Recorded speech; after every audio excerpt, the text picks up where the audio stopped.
Харам бала мен жоғалған түйе әңгімесі. Бір күні бір кісі перзентті болады.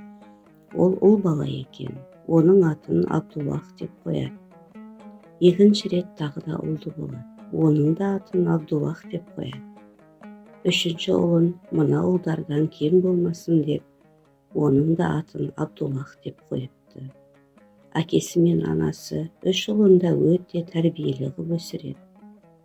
Оларды адамдар көргенде әдебі мен мінездеріне тамсанып тұрып қалады екен. Жылдар өтіп әкесінің өмірден өтетін күні жақындайды. Өлім аузындағы әкесі әрең сөйлеп, Абдуллах мұраға ие болады. Абдуллах мұраға ие болады. Абдуллах мұраға ие болмайды дейді қайтыс боларда. Ұлдары әкелерін жерлеп болған соң, ұлдары екі ұлының мұраға ие болатынын, бір ұлының мұраға ие болмайтынын айтып түсінбейді. Неге бұлай деп аң-таң болады. Сонда қайсымыз мұра алмаймыз деп бір-біріне сұрақ қояды. Жауабын білмеген соң ең білімді, ілімді Мадинадағы ұстазға жолға шығады. Жолда ағалы-інілі кетіп бара жатып, бір жолаушы адамды кездестіреді. Оның бір нәрсе іздеп жүргенін іс-әрекетінен сезеді. Әлгі жолаушы олардың қасына келіп, әй жолаушылар, менің жоғалған түйемді көрмедіңдер ме дейді. Сонда ағайындылар, біз ешқандай түйе көрмедік дегенде, ең үлкен Абдуллах, сенің түйеңнің көзі соқыр ма еді дейді. Жоқ, түйемнің бір көзі көреді дейді. Олай болса мен түйеңді көрмедім дейді. Сонда екінші Абдуллах, сенің түйеңнің аяғы шолақ емес пе еді дейді. Иә, арасында шолақ болатын. Оны қайдан білдің дейді. Онда түйеңді көрмедім дейді. Үшінші Абдуллах жаңағы мүсәпірге қарап, сенің түйеңнің құйрығы жоқ еді дейді. Расында құйрығы жоқ еді. Олай болса мен түйеңді көрген жоқпын дейді. Мүсәпір, мыналар менің түйемді ұрламаса, менің түйемдегі барлық белгілерді қайдан біледі? Сендер менің түйемді ұрладыңдар, біз әдепті шешуші сотқа барамыз дейді. Сол жерде ұрлықтарың үшін жауап бересіңдер дейді. Ағайындары күлімдеп, біз де сол сот алдына бара жатырмыз. Бір мәселе қызық болып тұр. Соның шешімін шешкелі бара жатырмыз дейді. Қаласаң бізбен бірге жүр. Төртеуі жол жүріп, әлгі соттың алдына келеді. Мүсәпір, мына ағайындылар менің түйелерімді ұрлады деп шағымдана бастайды. Әділ шешім шығарушы сот, сендер расында да мына мүсәпірдің түйесін ұрладыңдар ма деп сұрайды.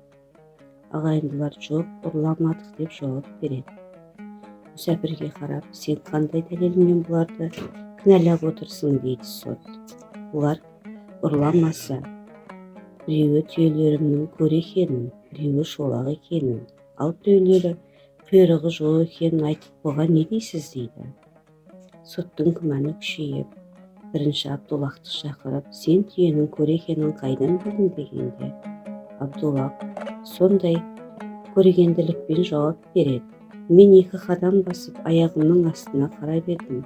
Сонда оң жақтағы шөптер желінген, сол жақтағы шөптер желінбеген. Міне осыдан оның түйесінің көре екенін байқадым дейді. Болды, сен ұр емессің деп шығарып жібереді.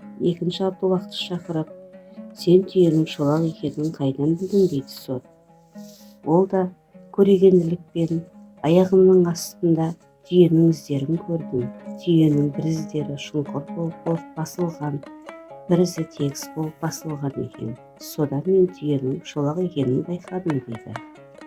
Парасатты жауабыңа рахмет. Оны да шығарып жібереді. Үшінші Абдуллахты шақырып, сен қалай дәлелдеп бересің түйенің құйрығы жоқ екенін дейді. Сонда Абдуллах, мен бүкіл түйенің іс-әрекетін сипатын білемін. Егер түйенің құйрығы болса, тезегі осылай болар еді. Ал егер құйрығы жоқ болса, тезегі осындай болады деп дәлелдеп береді. Әділетті сот аң-таң болып, бұндай жауапты күтпеген, не дерін білмей, бұлар ұры емес деп әлгі мүсәпірді қуып шығады. Сенің түйең өзі жоғалған, бар өзің іздеп тап деп жөніне жібереді. Үш ағайынды өздерінің мәселесі бойынша сотқа кіреді. Үшеуі сұрақ қояды. Әкеміз өлер алдында бізге осы сөзді айтты. Абдуллах мұраға ие болады. Абдуллах мұраға ие болады. Абдуллах мұра алмайды деп осы сөзді айтты. Бұның шешімін біз түсінбедік. Бұл не дегені дейді. Әділетті сот таң қалып, жарайды, мына жерде демалатын орын бар. Демалып алыңдар, жауабын ертең айтамын дейді. Жарайды деп үшеуі бір үйге кіреді. Сонда үлкен Абдуллах, әділетті сот біздің артымызға күзетші қойды, әрбір істеріңе мұқият болыңдар дейді. Біраз уақыт өткеннен кейін бұларға бір табақ ет әкеледі. Бұны көрген үлкен ағасы, жемеңдер, бұл иттің еті, бұл біз үшін харам дейді. Қасында наны бар еді. Екінші Абдуллах, бұл нанды аяқ ауыр келіншек пісірген. Оның туатын уақыты жақындаған, сондықтан бұны да жемеңдер дейді. Не үшін екенін кейінірек айтамыз.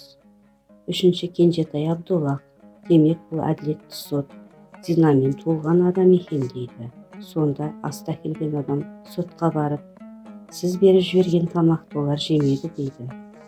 Біріншісі бұл иттің еті, екіншісі нанды ішінде 9 айлық баласы бар әйел пісірген десе, ал үшіншісі сізді зинахордан туылған адам деді.